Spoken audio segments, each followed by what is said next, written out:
पता नहीं ये छोरी रणवीर के बिस्तर पर कैसे बैठ गई, पर ये घर की नई दासी है।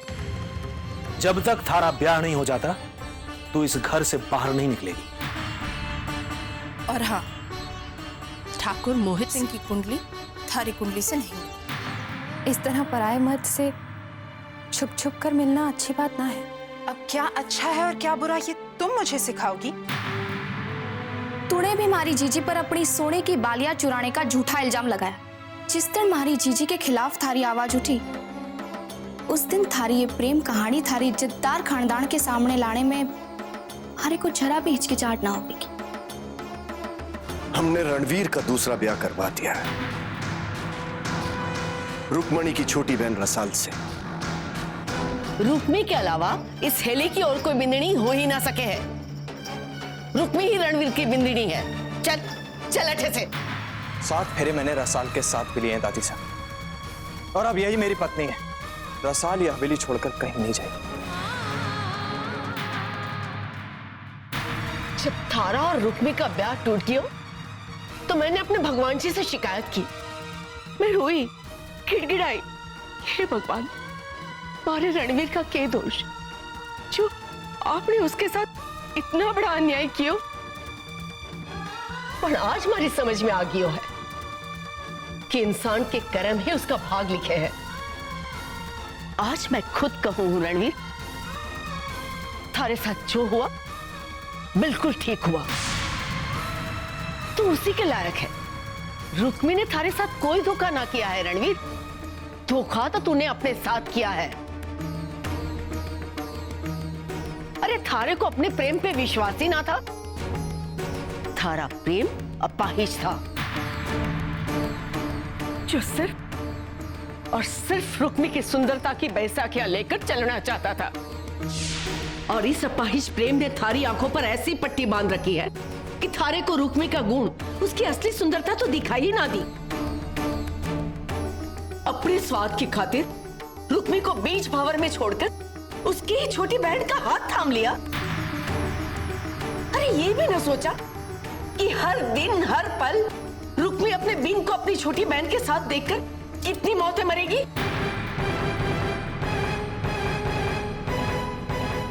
या फिर न्याय के नाम पर ये शर्मनाक हरकत तूने रणवीर से करवाई और उसे समय की मांग का नाम दे दिया। तो फिर आप ही बताइए मासा, मैं और क्या करता? तिल तिल अपने रणवीर को मरते हुए देखता। मदन सिंह और उसकी छोरी ने जो हमें धोखा दिया है, हाँ, उससे तारी राजपूती शान को ठेस पहुंच गई। और बदले की भावना ने थारे को इतना बावला बना दिया कि तूने मदन सिंह के एक के बजाय दोनों हाथ काट दिए। हमेशा के लिए उसका सर अपने सामने झुका दिया। और मेघ, तूने भी हमेशा की तरह आंखें मूंदे अपने भाई का साथ दिया। काहे?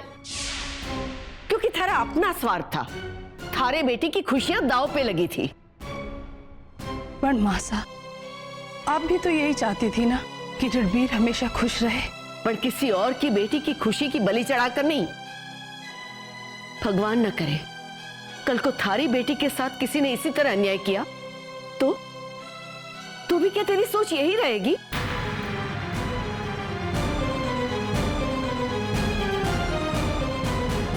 मासा, आपकी तबीयत अभी भी ठीक नहीं है। आप अपने आप को परेशान ना करो। बस कर गायत्री, अब तो अपना नाटक बंद कर। मैंने भंवर से भी ज्यादा थारे पे विश्वास किया। जब तूने खुद जीवन भर अपने अधिकार छोड़कर इस हेली की बड़ी बिंदड़ी होने के सम्मान त्याग कर आंसू पिए हैं, तो फिर रुक्मी के साथ वही अन्याय काहे होने दिया? अब मैं थारे ऊपर कभी भी विश्वास ना कर सकूं गायत्री, और ना ही तुम सब पर। अरे क्या हक है तुम सबको मदन सिंह को धोखेबाज कहने का? उसने तो अपनी बेटी की खुशियों के वास्ते मजबूर होकर धोखा दिया होगा। पर तुमने अपनी जन्म देने वाली मां को धोखा दिया, और वो भी जानबूझ के।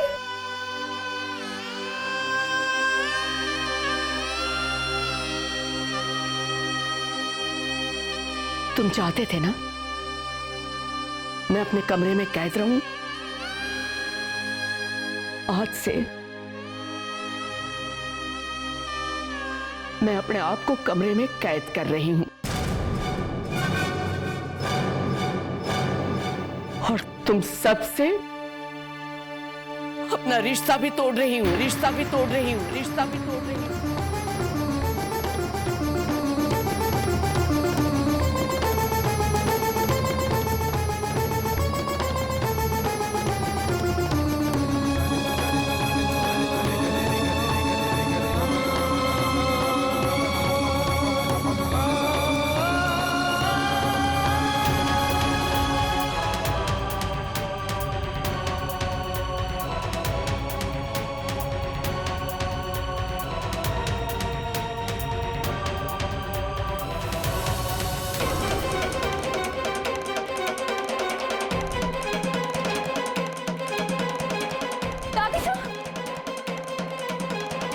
दादी साहब,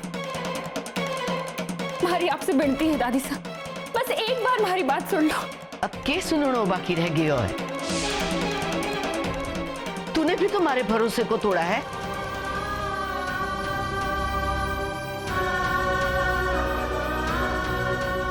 ये करते हुए दिन रात अपने आप को कोसा है दादी साहब। जे आपकी नजर में घर के बाकी लोग दोषी हैं, तुम्हारा भी उतना ही दोष है दादी साहब, क्योंकि इस नाटक में मैंने भी उनका साथ दिया है। जरा सोचिए दादी साहब, जे बड़े ठाकुर साहब चाहते तो तुम्हारे को हमारे बापू के घर छोड़कर सिर्फ रसाल को ब्याह लाते, पर नौकरानी बनाकर ही सही उन्होंने हमारे को इस हवेली में वापस आने की इजाजत दे दी और अपनी मान मर्यादा के साथ साथ उन्होंने बापू की भी लाज रख ली। उन्होंने तो वही किया जो एक खानदान का मुखिया करे है, और घर के सारे लोगों ने उनके इस फैसले का मान रख लिया। सब लोग ये जानते थे कि जब आपको सच का पता चलेगा तो आप वो सह नहीं पाओगी। तो के दादी साहब, अपनी जान बचाने में और सबका कोई दोष होवे, बलिदान सिर्फ मैंने ही ना दिया है दादी साहब, बलिदान कुंवर साहब भी दे रहे हैं। ना चाहते हुए भी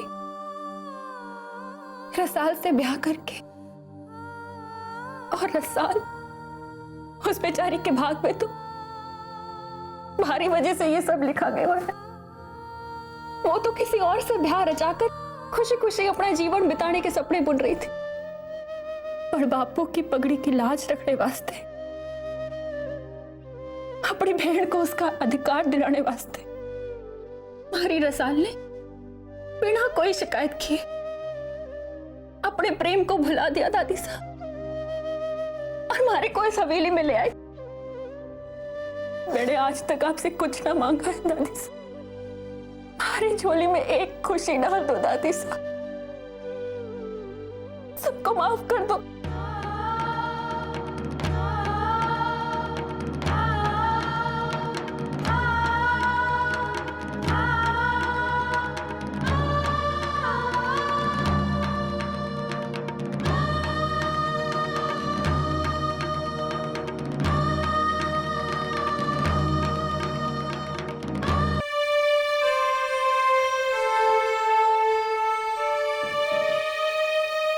क्या करने गई थी तुम आशा के कमरे में? क्या कान भर रही थी उनके? बोल। जी, मैं दादी साहब से कहने गई थी कि जो भी कुछ हुआ है इसमें आप सबकी कोई गलती ना है, और हम सबको माफ कर दें। क्या हुआ? मासा ने बात मान ली? जी, उन्होंने कहा है कि उन्हें सोचने वास्ते थोड़ा समय चाहिए।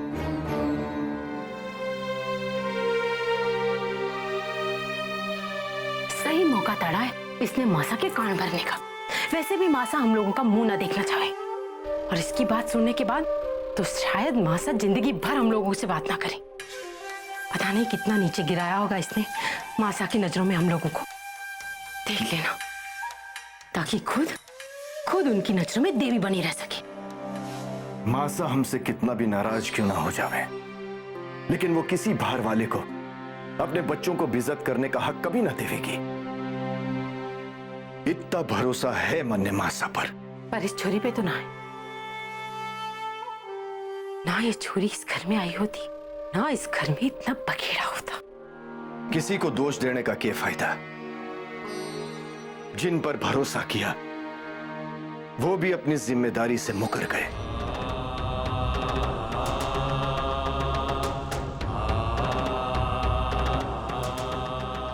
मासा के कमरे में जाने की कोई जरूरत ना है। मैंने मासा से माफी मांगनी है। पहले गलती करना, फिर माफी मांगना, इतना आसान है सब कुछ। मुंह दिखाई के दिन जब मासा अचानक अपने कमरे से बाहर आई तो मैंने नजरअंदाज कर दिया, पर आज भी वही हुआ। इसका अंदाजा है थारे को? मासा का इस तरह बाहर आ जाना उनके जान के लिए और अपने परिवार के लिए कितना खतरनाक हो सके। चुप क्यों हो गई गायत्री? बोलो।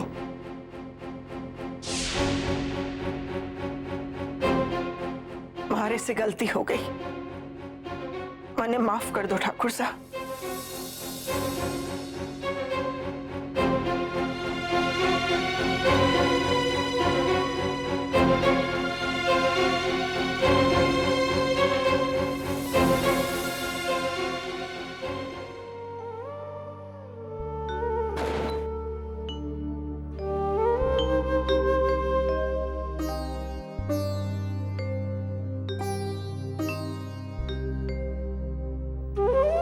कितना अच्छा होता ना जीजी, बस आंखें मूंद ली और सारी परेशानियां मिट गई।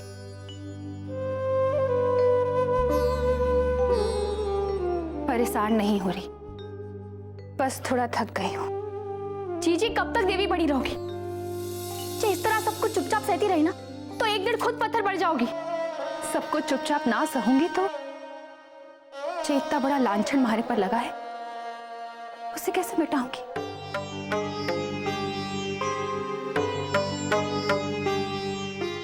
जी माँ ने चिट्ठी ना बदली होती तो पर ये लांछन कभी ना लगता। जी इस वास्ते ही महाराज जी कचोटे हैं कि आपका कोई दोष ना है और फिर भी हर कोई आप ही को दोषी की नजर से देखे। और आप है कि अपने आप को निर्दोष साबित करने के बजाय दूसरों का दोष भी अपने से ले रही हो। जब दादी साहब खुद मारे को इस हवेली से बाहर निकाल रही थी, फिर भी दादी साहब खुद तने हवेली से बाहर निकाल रही थी, फिर भी कुंवर साहब ने दादी साहब और सबके सामने थारा हाथ पकड़कर थारे को बींधनी स्वीकार किया। इसका मतलब जाने है तो बावरी कुंवर साहब के मन में थारे लिए जगह बन रही है और मन में पूरा भरोसा है कि एक दिन कुंवर साहब तन्ने प्रेम करने लगेंगे। उसी दिन की आस में मैं दादी साहब से बात करने गई थी। थारे को अपने बलिदान की कदर हो या ना हो, पर मरने है।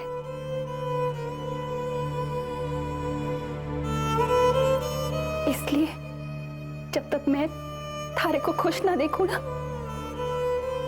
मरने चैन ना आवेगा। जी सच कहूं तो अब मने भारी खुशी से चिढ़ होने लगी है, क्योंकि आपको तुम्हारी खुशी के आगे ना कुछ सूझ रहा है ना कुछ दिखाई दे रहा है।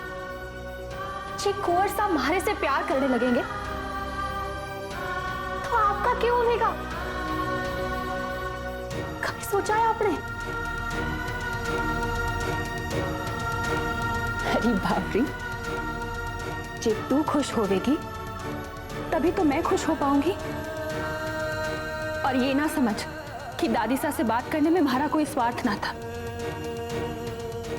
हर रोज दादी साहब के सामने इस हवेली की बींदनी बनकर जाते हुए मैं हजारों मौतें मरती थी। अब कम से कम वो बोझ तो ना रहेगा,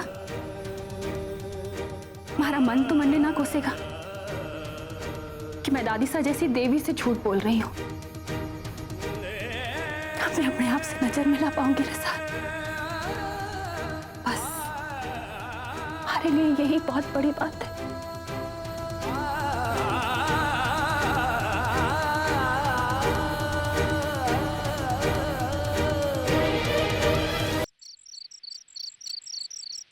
शर्मा जी, मैं अभी अभी घर पहुंचा हूं। हाँ, परचेस ऑर्डर देखकर आपसे बात करता हूं। जी।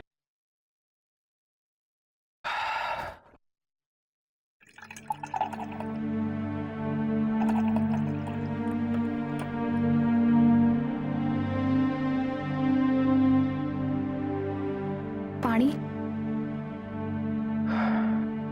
नहीं जी।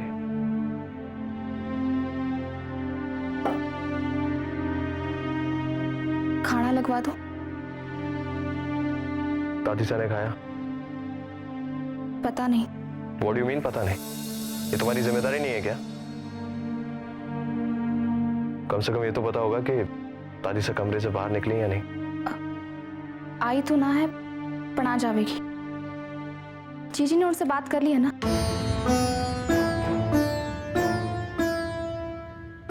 कौन है तुम्हारी जीजी? हाँ, देवी है या कोई वकील है जिनकी बात मानकर दादीसा हम सबको माफ कर देंगी? और क्या जरूरत थी इस तरह रुक्मी को अकेले में दादीसा से बात करने की? साबित क्या करना चाहती हो कि ताया सा, पापा सा, हम सब झूठे हैं, दादीसा की बीमारी का फायदा उठा रहे हैं और एक बस वही है जो सही है, सच्ची है और बड़ा बड़ा अन्याय हो रहा है उसके साथ? तो ना हो रहा है क्या? आप चाहे हमारी जीजी को कितना भी धोखेबाज कह दो, उन्होंने कोई धोखा ना किया है, ना आपके साथ ना किसी और के साथ। जो उन्हें आपको धोखा देना ही होता ना, तो वो आपसे ब्याह करने वास्ते तुरंत राजी हो जाते। आपको उनके इर्द गिर्द इतने चक्कर ना काटने पड़ते। जब जीजी का ब्याह आपसे हुआ, तब भी वो यही समझ रही थी कि आप उनके जड़े हुए चेहरे के बारे में सब कुछ जानते हो। और साहब, जो उन्हें जरा सा भी संदेह होता ना, तो वो आपसे ब्याह करने वास्ते कभी राजी ना होती। पर आपने कभी सच को समझने की कोशिश ही ना की। जिस तरह आज आप हमारी बात सुन रहे हैं, जी उस दिन आपने जीजी की बात सुनी होती तो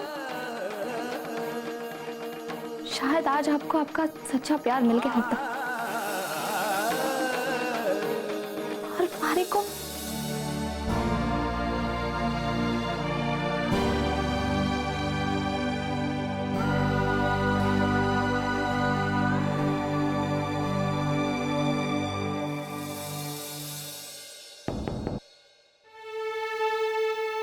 कौन है?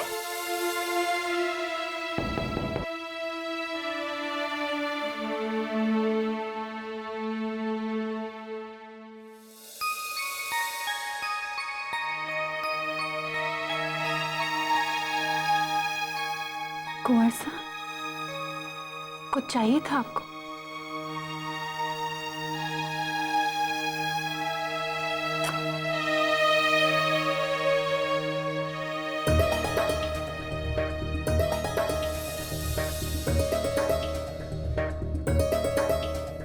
की बात है कुंवर साहब,